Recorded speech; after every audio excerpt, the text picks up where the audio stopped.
let's use an analogy here because this is fun. Let's say you're a dog, okay, and you're on a leash. You're on one of those leashes that has a little button on it. Correction is if you get that little button pushed and reeled back in. If the leash suddenly becomes, you have a whole lot of length, and that length becomes just a little bit shorter. That's right. Okay. What do you think correction is? Doing something right after you did something wrong and knowing that you did something wrong. Okay. Who do you go to for advice? What? Who do you go to for advice? My mom was breastfeeding. The first question is, what's your definition of correction in your own words? Of what? Correction. Correcting someone they're wrong. So when someone's wrong, you give them a chance, or you change what they're doing, if it's bad or good. Where do you go to for advice? Probably my friends. What's the best advice you've ever been given? Never give up, I guess. Always, if you work, it'll always, pay off in the end. Yes. Make right the wrong. Okay. Where do you go to for advice? Who do I go to for advice? My husband. Okay. And what's the best advice you've ever been given? Follow God. Okay. That's perfect. In your own words, define correction. I believe correction, at least in my case, is I make a decision and then I see how it's kind of going wrong, learn by experience, Okay. and then receive advice from others to help correct the situation. Okay. And who do you go to get advice? I definitely go to my dad for advice. He's pretty wise when it comes to a lot of different situations and weird issues. Okay. So what is correction? Correction is advice given to you to make the path easier for you from people that have been down that path so that you can maybe avoid mistakes. Okay. What's the best advice you've ever been given? To always admit when you've made a mistake and to say you're sorry. Be accountable for the actions that you take. Where do you go for advice when you need advice? Probably either my husband or friends. Pray about it. Scripture, of course, but.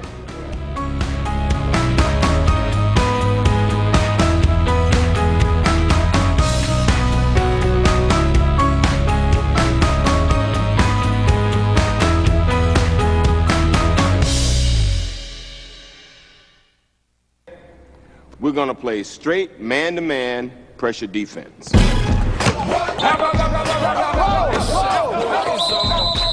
Word! No, sir. Look at your defensive posture. Come on. Split your man. Back straight, butt down. This hand guards against the passing lane. This hand protects the crossover, all right? Palms up. Head in the game.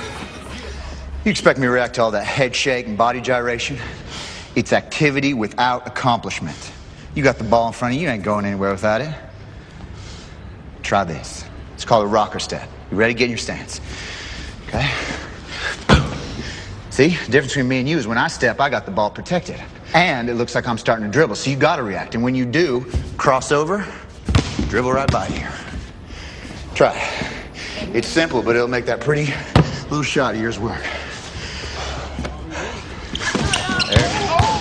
Forget about the crowds. The size of the school, their fancy uniforms, and remember what got you here. Focus on the fundamentals that we've gone over time and time again. And most important, don't get caught up thinking about winning or losing this game. If you put your effort and concentration into playing to your potential, to be the best that you can be, I don't care what the scoreboard says at the end of the game, in my book, we're going to be winners. All season long, we played our game. Right now, you're playing theirs. When we step on the floor, every second that clock is ticking, we are pedal to the metal. We run the ball. We pressure the ball. And most importantly, we control the tempo of the game. We make them play Richmond Oilers ball. 2 minutes away from a national championship. Right now, it's not about talent, it's about heart. It's about who can go out there and play the hardest, who can go out there and play the smartest. Now, they've been here before, so they're not going to give it to us. We got to go out there and we got to take it, right? Take it! Take it! I want you to go out there and take it. Take it. 1, 2, 3, take it!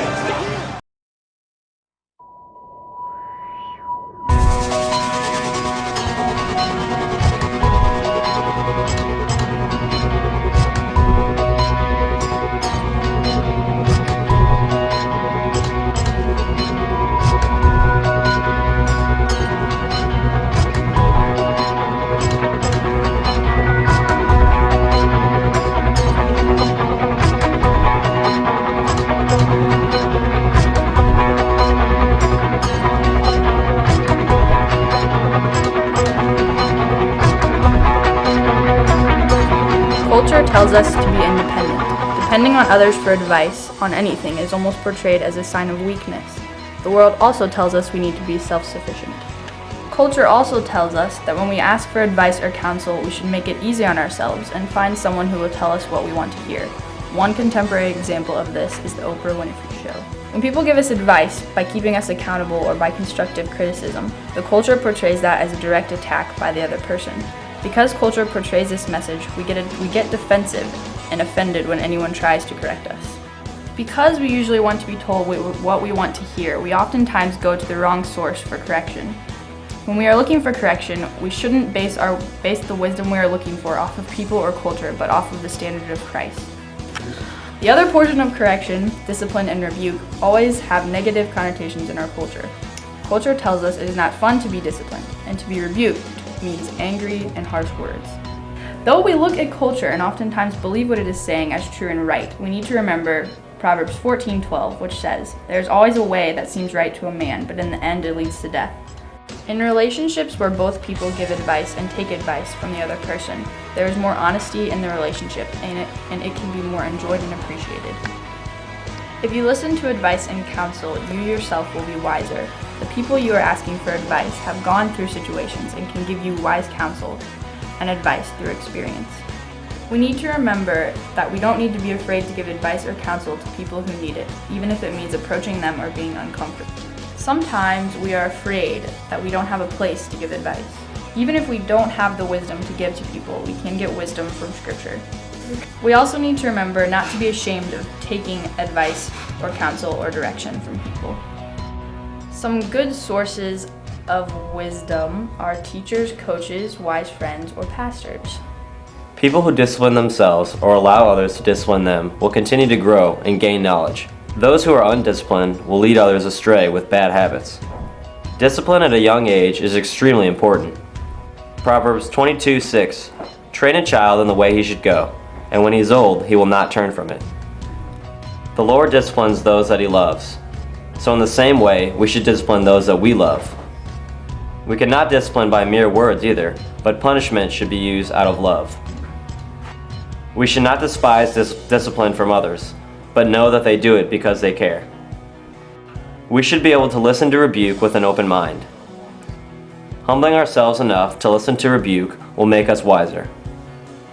People who discern the world around them will be impressed by honest rebuke. The people who trust in themselves only and think they can succeed without help are usually the ones who struggle. Proverbs 26:11, "As a dog returns to its vomit, so a fool repeats his folly."